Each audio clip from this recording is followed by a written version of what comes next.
안녕하세요. 네, 여러분들과 다시 만나 뵙게 돼서 너무나 반갑습니다. 짠! 네, 다시 여러분들 이렇게 온라인 수업으로 여러분들과 함께 하게 됐습니다. 네, 오늘 나갈 부분은 사람의 유전, 그 중에서 가장 핵심적인 상염색체 그리고 성염색체 유전에 대해서 우리 함께 공부를 하도록 하겠습니다. 알다시피 이쪽은 가계도 문제, 우리 생명과학 1에서 가장 심화적으로 나오는 가계도 문제가 나오는 영역입니다. 이론은 아주 간단합니다. 이 간단한 이론을 여러분들이 이번 시간에 함께 정리를 하셨으면 좋겠습니다. 시작하겠습니다. 네, 우리 교과서를 보시면서 다시 보시면 알다시피 이 부모의 형질을 그대로 물려받지는 않습니다. 그죠? 그래서 어떻게 보면 이런 보조개가 있는 부모인데도 보조개가 없는 아이가 나타날 수 있다는 거예요. 그래서 왜 그러냐? 왜 보조개가 있는 부모 사이에서 보조개가 없는 아이가 나타날 수 있냐? 이런 케이스가 바로 뭐죠? 그죠? 저번에 우리 멘델의 법칙에서도 얘기했었죠. 오히려 부모가 이 보조개가 우성형질 사이에서는 이형접합이기 때문에 서로 숨겨져 있는 유전자가 만났을 때 없는 형질이 나타날 수 있다는 거. 그래서 이런 유전의 원리에 대해서 다양하게 한번 정리를 하시면서 공부를 하도록 하겠습니다. 네, 이제 그렇다면 우리 다양한 형질이 어떻게 사람에게서 나타나는지에 대해서 한번 이 영상을 보면서 우리 한번 살펴보도록 하겠습니다. 네, 그래서 요런 손을 이렇게 어느 순서로 하냐, 요것도 유전과 관련이 있다라고 합니다. 그 중에서 요 방향, 요것이 우성이라고 하네요. 우리 혀마리는 잘 아시죠? 어떤 게 우성일까요? 그렇죠, 얘가 우성입니다. 키가 크고 작고도 이건 물론 다인자적인 성향이 있긴 하지만 역시 얘가 오히려 작은 쪽이 우성 형질에 가깝다고 얘기합니다. 그리고 뭐 여러 가지 이런 손의 형태들, 이 털 있고 막 이런 거, 그리고 음치. 네, 얘는 잘 못 부르죠. 그래서 이런 음치와도 우성과 열성의 관련성이 있다고 합니다. 음치가 오히려 우성이라고 얘기를 하네요. 그리고 뭐 여러 가지 근시, 원시 뭐 이런 거와 관련된 것도 우성, 열성이 관련이 있고요. 그 다음에 다양한 이거 같은 경우는 어떻게 보면 편두통 같은 경우도 우성, 열성이 관련이 있다고 합니다. 그리고 육손이, 이건 끔찍하겠죠. 육손이가 오히려 우성이라고 얘기합니다. 그래서 이러한 다양한 형질들이 어떻게 보면 유전 형질과 관련이 있습니다. 이런 뭐 종류 다 알아야 될까요? 당연히 몰라도 됩니다. 당연히 몰라도 되지만 분명한 것은 우성이라고 좋고 열성이라고 나쁘고 이런 개념은 절대 아니라는 거 잘 아시죠? 그래서 아까 뭐 육손이, 그럼 육손이면 좋겠습니까? 손이 하나 6개 있으니까 피아노 치기 좋을까요? 그런 건 아니죠. 그래서 어쨌든 우성, 열성, 열성이라는 개념은 단지 어떨 때, 이건 이제 단일인자 유전일 때 나타나는 개념입니다. 그래서 유전인자가 2개가 있을 때 이형접합일 때 나타나는 형질, 이것을 우성형질이라고 얘기했습니다. 그래서 이제 본격적으로 한번 그 원리에 대해서 한번 얘기를 해보도록 하겠습니다. 그래서 우리 교과서 126쪽입니다. 유인물과 함께 공부를 하셨으면 좋겠고요. 보겠습니다. 그래서 본격적으로 보는 것이 이제 단일인자 유전입니다. 단일인자 유전.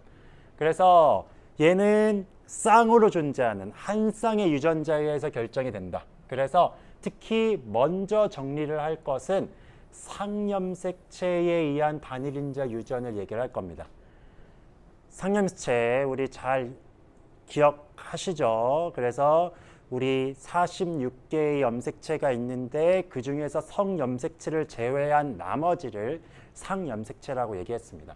그래서 상염색체에 의한 단일인자 유전이라는 것은 결국 이 유전자가 상염색체, 한마디로 22쌍의 염색체 안에 있고요. 그리고 그것은 이 대립 유전자는 몇 쌍으로?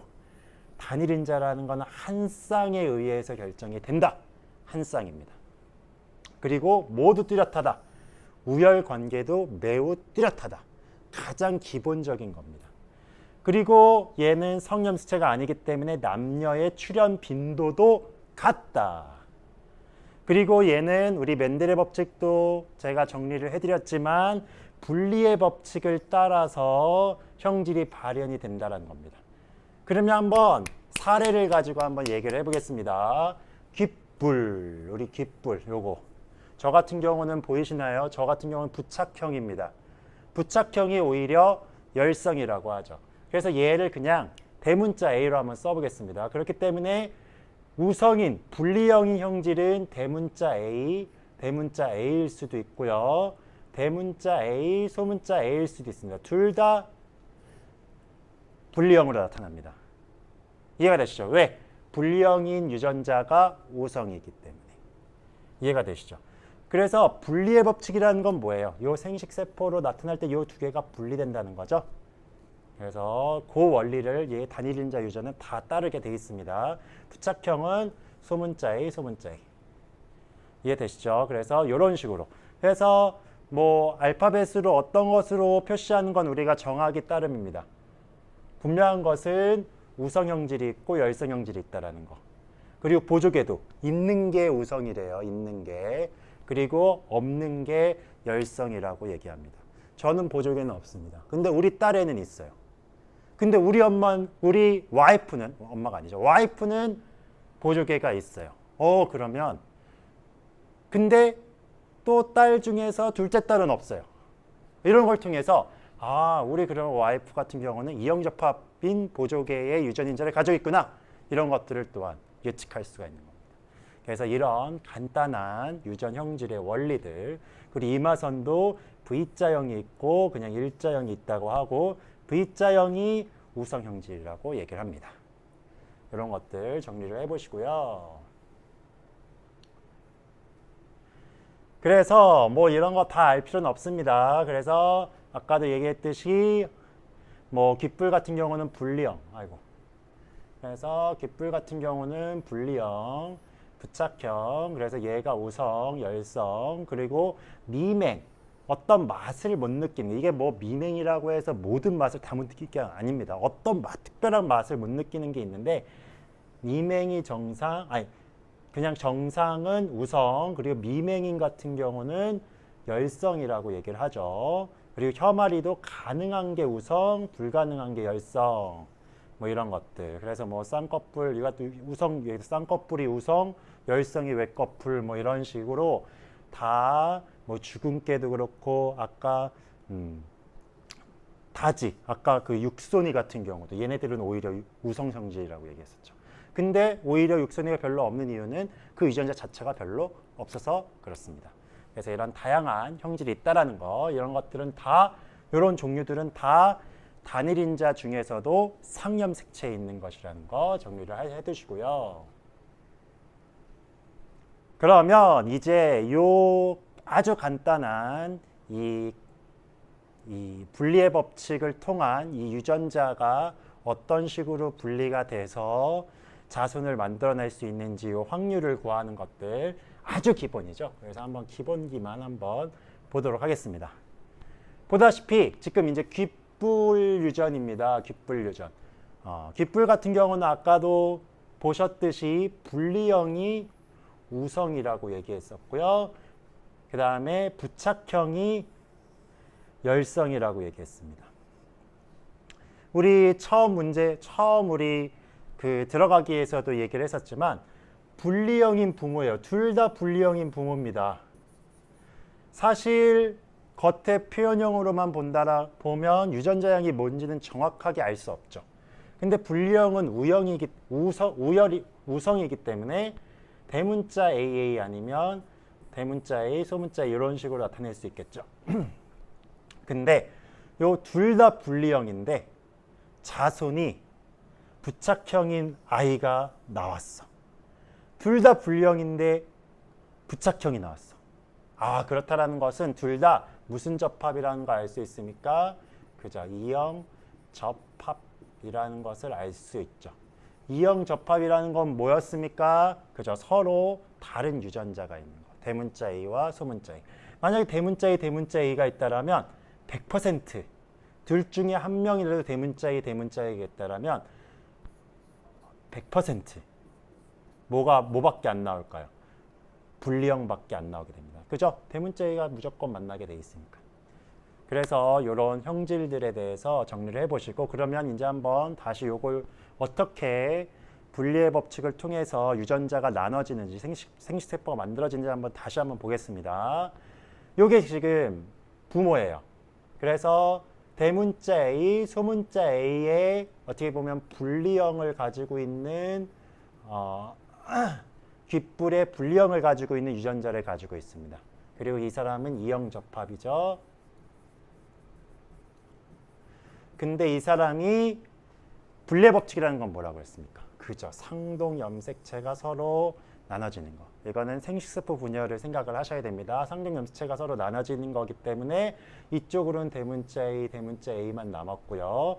이쪽으로는 소문자 A, 소문자 A만 남았어요. 지금 얘는 염색 분체들이죠. 그리고 염색 분체는 제가 뭐라고 했습니까?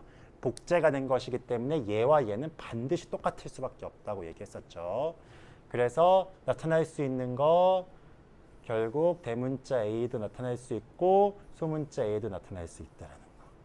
그 이런 것이 다 이게 만약에 남자라면 무조건 얘네들은 다 정자로 어떻게 보면 이 유전자를 가지고 있겠죠. 전달이 되겠죠.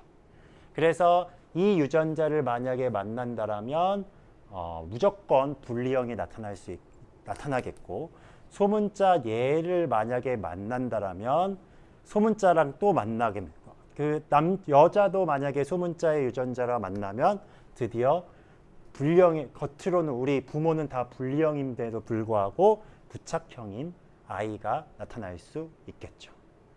그래서 요 확률들. 그래서 이거는 뭐 너무나 쉽지만 분배의 법칙으로 그냥 생각하시면 됩니다. 대문자 이게 부모 서로의 부모라면 얘랑 만날 수 있고 얘랑 만날 수 있고 얘랑 만날 수 있고 얘랑 만날 수 있고 그래서 확률이 다 몇 분의 몇씩이에요? 4분의 1씩이에요. 그래서 분리형이 하나, 둘, 세 개가 다 분리형이기 때문에 분리형이 나타날 확률은 3대 1. 이해가 되시죠? 그 중에서 이형 접합이 나타날 수 있는 확률은 2분의 1. 그래서 유전자형은 1대 2대 1. 너무나 쉬운, 너무나 간단한 유전의 원리입니다. 그래서 이 원리에 대해서 여러분들이 기본기는 반드시 알아두셔야 합니다. 그래서 이 가계도를 한번 정리를 해보겠습니다. 그래서 이 가계도를 한번 정리를 해보시면 우리 여기서 이제 분리형을 대문자로 분리형이 우성이라는 거 우리 알고 있지만 근데 나중에는 이제 어떤 게 우성인지 어떤 게 열성인지 이런 것들을 가계도에서 찾는 게 굉장히 중요하죠. 그냥 유전병이라는 것만 주고 그게 우성인지 열성인지 상에 있는지 성에 있는지 그래서 가장 기본은 이런 가계도를 보면서 우성이냐 아이고 그래서 가계도를 보면서 얘는 우성 성질이냐 아니면 열성 성질이냐 그리고 얘는 상염색체에 있냐 아니면 성염색체에 있냐 요거를 빨리 찾는 능력이 중요합니다. 그런데 귓불이라는 정보를 이미 주었다. 그렇다면 너무 쉬운 거죠. 이거는 귓불 뻔히 분리형이 우성인 거 아는데 이걸 반대로 낼 수 없습니다. 당연히. 그래서 귓불이라는 유전자를 줬다. 그렇다면 분리형이라는 것은 얘는 분리형은 우성이고 얘는 상에 있구나. 이거 그냥 바로 알 수 있는 거죠. 찾아보지 않아도. 그리고 부착형 같은 경우는 열성이고 얘도 당연히 이제 상에 있는 건 똑같죠. 그리고 얘는 상염색체에 있기 때문에 남녀의 차이가 있지 않다라는 거. 이런 기본적인 정보를 알고 가계도를 접근하면 훨씬 더 쉽게 접근할 수 있습니다. 그러면 여기서 가계도를 볼 때 항상 주의해서 보는 거. 뭐를 반드시 봐야 돼요. 요 놈을 반드시 봐야 됩니다. 왜 얘를 보죠? 그죠? 둘 다 똑같은데 다른 게 나왔어. 아, 이거는 그거밖에 없어요. 뭐? 아, 얘는 우성 형질인데 그 중에서 다른 게 나왔다는 건 얘는 분명히 열성이라는 거예요. 그러니까 얘는 그냥 무조건 소문자 A, 소문자 A를 그냥 바로 찾을 수가 있어요. 그리고 얘는 반드시 이형 접합이어야 돼요. 그죠? 얘가 이형 접합이 아니라 동형 접합이라면 이런 다른 녀석이 나타날 수 없겠죠. 그래서 얘는 무조건 이렇게 이형 접합인 부모라는 거고, 그리고 그렇기 때문에 요 자손 중에서 분리형인 애들은 대문자일 수도 있고 대문자 소문자일 수도 있습니다. 이 둘 중에는 정확히 뭔지 모릅니다. 그죠? 특히 6번 같은 경우는 6번 우리 둘째 여자아이 같은 경우는 뭔지 정확히 모르겠네요. 그런데 이제 요 셋째 남자아이 같은 경우는 유추해 볼 수 있는 거는 바로 요걸로 유추해 볼 수 있는 거죠. 그죠? 얘가 부착형이 나왔기 때문에 여기서 부착형은 무조건 소문자의 소문자입니다. 소문자의 소문자의 아시죠? 그런데 자손이 소문자의 소문자의가 나왔다는 것은 반드시 절반은 누구에게서 받았기 때문에 아빠에게서 받았기 때문에 아빠가 반드시 소문자 A를 가지고 있다는 거. 그렇다는 것은 얘는 이형 접합일 수밖에 없다라는 거. 이런 식으로 하나씩 좁혀갈 수가 있는 거죠. 그리고 얘는 당연히 소문자 A고, 그리고 얘도 소문자 AA가 나왔다는 것은 이 녀석도 대문자 A, 소문자 A일 수밖에 없다라는 거. 이해가 되시죠? 그래서 이런 식으로 모든, 어떻게 보면 몇 번만 빼놓고 6번만 빼놓고 6번 이 둘째 여자아이만 빼놓고는 모든 유전자형을 명확하게 알 수 있습니다. 근데 6번은 알 수 없죠. 그래서 이런 가계도를 가지고 우리가 분석할 수 있는 가장 기본적인 문제. 특히 귓불 같은 경우는 상염색체의 다리인자 유전이고 우성 열성이 가장 명확한 상태이기 때문에 가장 쉬운 형태의 문제라고 할 수 있습니다. 그리고 가계도는 무조건 둘 다 뭔가 어떤 형질인데 다른 게 나타났다. 요거에 주목해서 보시면 아주 쉽게 문제를 풀어나갈 수 있습니다.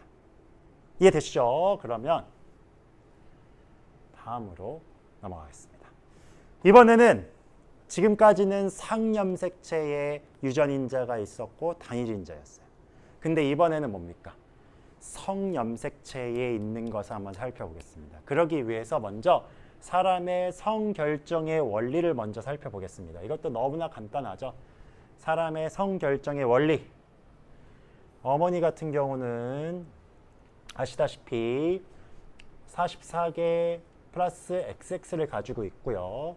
아버지 같은 경우는 아시다시피 44개 플러스 XY. 그래서 이 44개를 상염색체라고 하는 거고, 요거를 이제 성염색체라고 하는 거죠.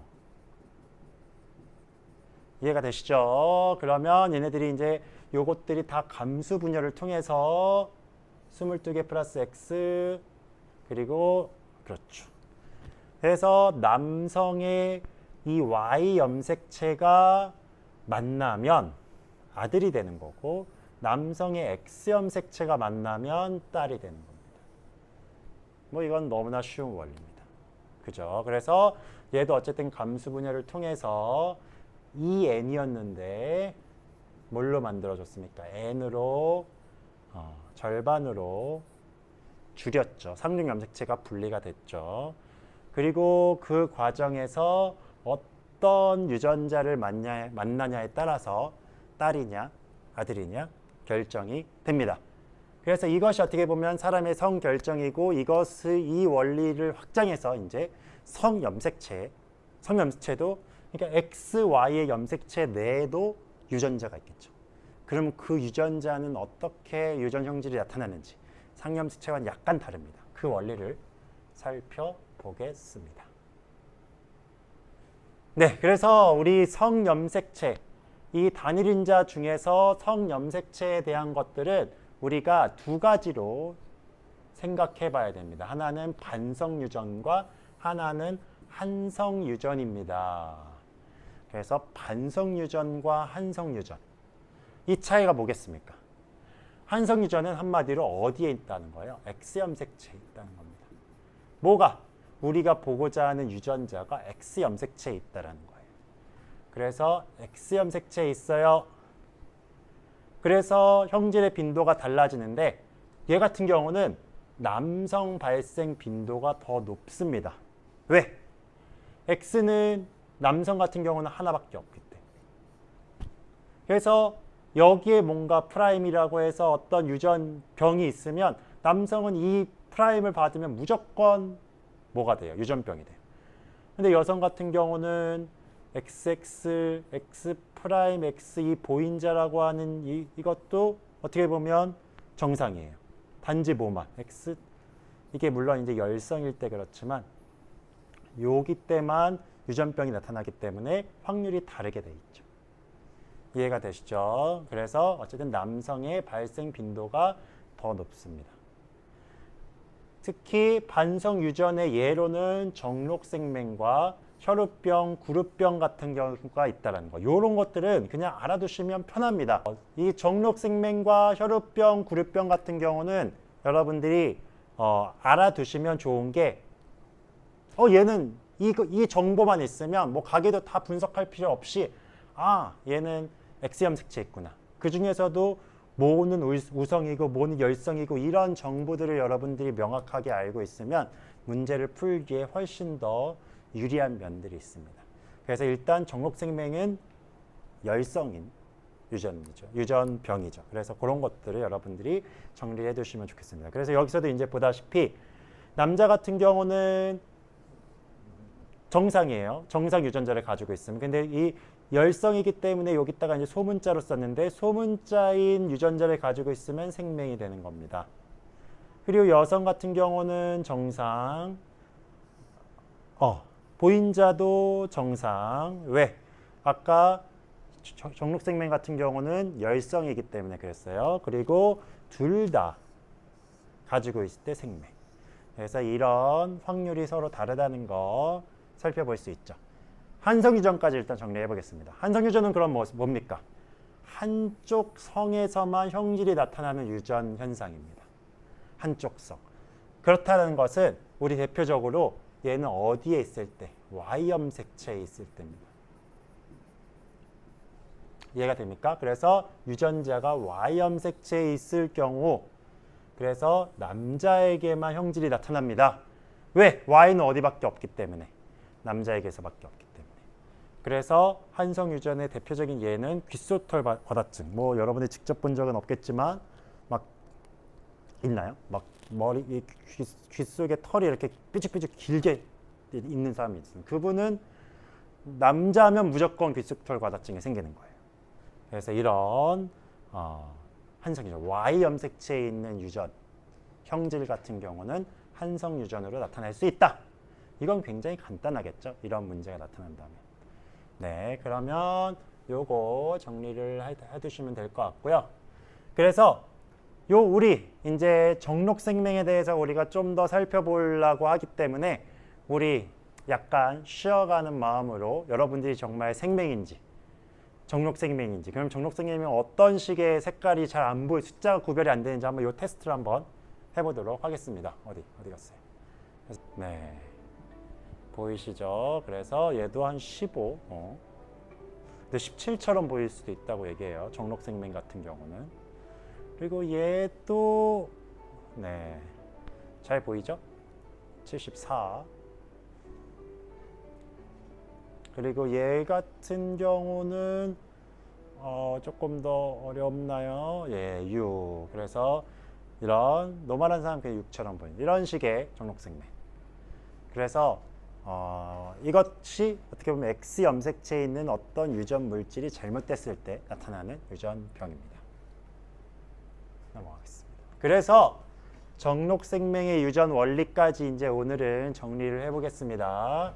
그래서 이 정록생명의 유전 원리는 뭐냐? 그래서 어머니가 정록생명이면 아들은 무조건 정록생명이라는 겁니다. 왜 이렇게 되는지 이해가 되시나요? 그리고 아버지가 정상이면 딸은 정상이에요. 왜 이렇게 되는지 이해가 되시나요? 한번 살펴보겠습니다. 지금 아버지가 생명이에요. 이분 같은 경우는 지금 아버지가 생명입니다. 지금 한번 요거로 한번 보겠습니다. 엄마가 정록생명이야. 그러면 아까 뭐라고 했어요? 이 아들은 무조건 엄마의 유전자, 이 X 유전자를 무조건 갖게 돼 있습니다. 그렇기 때문에 아들 같은 경우는 무조건 뭐가 나와요? 생명이 나오네. 이해가 되시죠? 그래서 이거는 다 여러분들이 직접 이런 식으로 하나씩 해보면 됩니다. 그래서 여성분이 어머니가 생명이면 아들은 무조건 생명이 나옵니다. 근데 아버지가 정상이면 딸은 또 무조건 정상이에요. 어떻게 보면. 그쵸?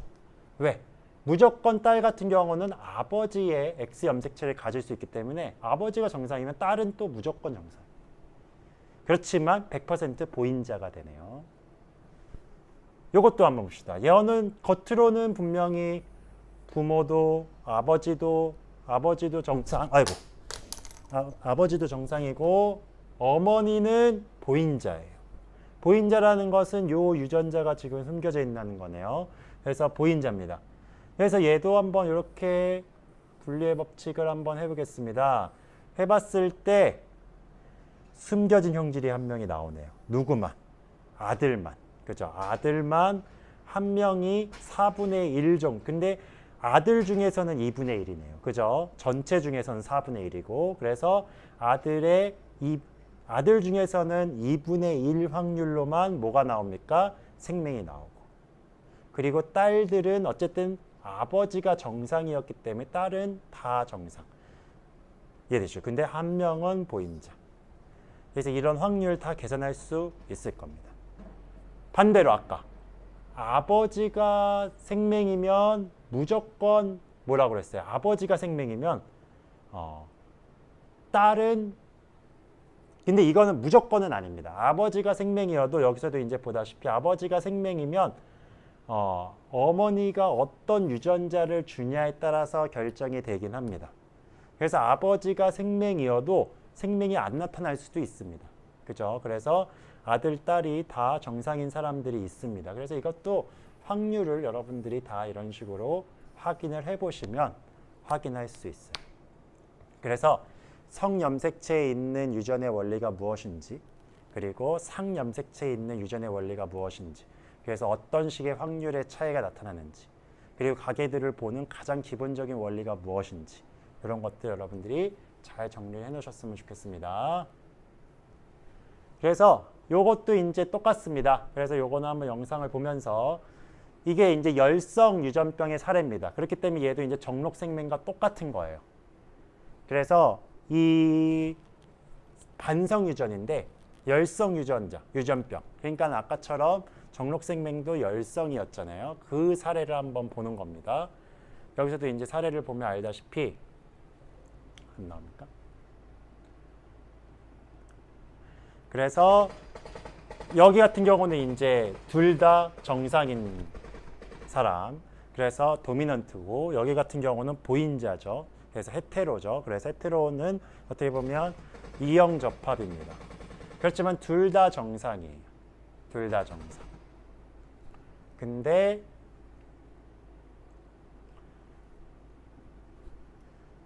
여기서도 이제 보면 알다시피 둘 다 열성인 유전자를 가지고 있으면 이제 비정상인 유전병이 나타난다는 거죠.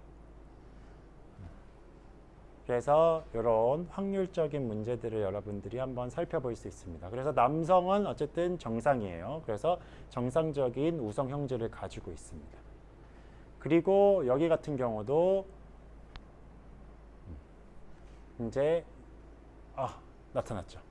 그래서 여기 남성 같은 경우도 여기가 만약에 열성인, 그러면 여기가 이제 유전병이 나타나겠죠.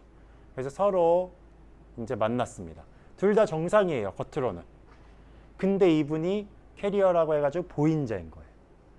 둘 다 정상인데 보인자야. 이런 분들은 어디서 유전병이 나타날 수 있습니까? 그래서 여러분들이 이것도 한번 확인해 볼 수가 있습니까? 그래서 아까 그런 확률 계산을 했었죠. 남자 같은 경우는 엄마의 유전자를 받을 수 있습니다. 그렇기 때문에 아들 같은 경우는 아들 중에서는 2분의 1, 전체 4명 중에서는 4분의 1의 확률로 유전병이 나타날 수 있겠죠. 그래서 요거 다 이런 것들이 어떻게 보면 이제 지금 생식세포별로 분리된 것을 나타낸 겁니다. 그래서 정상, 그리고 요거는 정상이죠. 보인자지만 정상. 그리고 여기도 정상. 근데 이 남자 같은 경우는 유전병이 나타날 수 있다는 거. 그래서 요런 확률도 요게 다 1대1대 1이지만 전체 유전병이 나타날 수 있는 확률은 25%. 4분의 1. 남자 중에서는 2분의 1. 그래서 요런 확률로 요런 유전병들이 나타날 수 있다라는 요런 가장 기본적인 원리들. 3분의 1 나오죠. 그래서 요거. 그래서 요거 뭐 여러분들이 이렇게 어렵지 않습니다. 그래서 알다시피. 그래서 지금 요런 열성인 이게 이제 유전자이기 때문에 이렇게 4분의 1 남성 중에서는 2분의 1 확률로 이렇게 나타날 수 있다라는 요 원리에 대해서 정리를 해봤습니다. 네, 그러면 이제 마지막입니다. 그래서 요번 과제는 요런 정록 생명에 대한 요 가계도를 분석하는 문제를 드려보겠습니다. 이거 뭐 너무나 쉽습니다. 이미 모든 정보도 다 줬고요. 그래서 여러분들이 요거를 제가 과제에다가 올려놓겠습니다. 그렇다면 이런 유전자형들도 한번 다 분석을 해보시고요. 그리고 이런 결과들, 그래서 어떤 자손이 나타날지, 그래서 이런 결과들에 대해서도 여러분들이 한번 생각을 해보셔서 풀어보시면 좋을 것 같습니다. 원리는 쉽습니다. 그렇지만 처음서부터 차곡차곡 정리해 놓을 건 반드시 정리해 놔야 됩니다. 뭐 동형접합, 이형접합, 그리고 우성, 열성, 분리의 법칙, 뭐 이런 기본적인 원리는 반드시 알아야 될 원리입니다.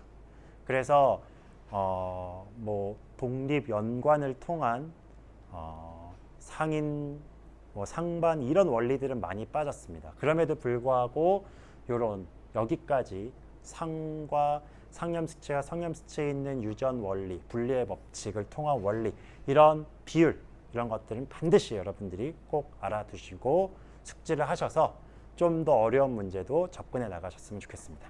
네, 이번 시간 여기까지입니다. 여러분들 수고하셨고요. 다음에 또 뵙도록 하겠습니다. 감사합니다.